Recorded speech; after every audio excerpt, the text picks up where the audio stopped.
نہیں نہیں بھائی، بالکل یہ حدیث نہیں ہے، ایسے بس لوگ پتہ نہیں کہاں سے باتیں لے کر آتے ہیں، بزرگوں کی باتوں کو ایسے نقل کر دیتے ہیں، اور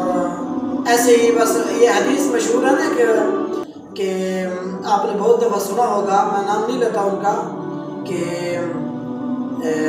حدیث بیان کی جاتی ہے کہ اپنے آپ کو پہچان لینا، اپنے نفس کو پہچان لینا، اپنے جان کو پہچان لینا، اپنے رب کو پہچان لینا ہے۔ جس نے اپنے رب کو پہچان لیا، اپنی جان کو، اپنے نفس کو پہچان لیا، گویا کہ اس نے اپنے رب کو پا لیا ہے۔ بالکل حدیث نہیں ہے۔ اور ایسے کہا جاتا ہے نا کہ گشت کے اندر دعائیں ایسے قبول ہوتی ہیں جیسے بنی اسرائیل کے انبیاء کی دعائیں قبول ہوا کرتی تھی۔ رب قبول کر سکتا ہے، ایسی بات نہیں ہے، بڑا عظیم الشان کام ہے گشت کا کام، تبلیغ کا کام بڑا عظیم الشان کام ہے، لیکن اس کے اندر جو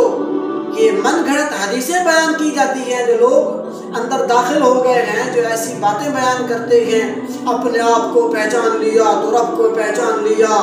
اور گشت کے اندر دعائیں ایسے قبول ہوتی ہیں جیسے بنی اسرائیل کی دعائیں قبول ہوتی ہیں۔ اللہ سے ہونے کا یقین، غیر سے کچھ نہ ہونے کا یقین ہمارے دلوں میں آ جائے، اس کو حدیث بنا کر بیان کیا جاتا ہے، بالکل غلط ہے، یہ حدیث نہیں ہے سر، ایسے بس لوگوں کے سامنے بیان کیا جاتا ہے